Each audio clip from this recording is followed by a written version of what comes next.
Gudang yang bakal dijadi ke tempat penampungan truk muatan batako hasil olahan pasir timah yang diamankan oleh Polda Sumatera Selatan ini dipasang polis lain oleh penyidik Subnit 4 Reskrim Sus Polda Sumatera Selatan.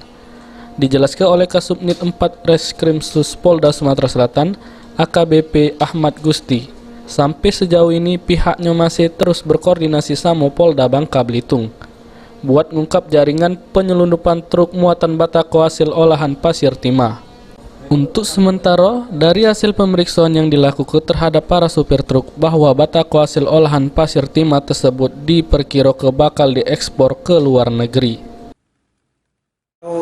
Perkiraan kita, karena memang tidak ada pabriknya di Palembang, perkiraan kita mungkin bisa diselundupkan. Sebelumnya, Subnit 4 Reskrim Sus Polda Sumatera Selatan berhasil aman ke 6 truk batako hasil olahan pasir timah, di mana sikok truk berisi muatan batako sebanyak 1000 iko.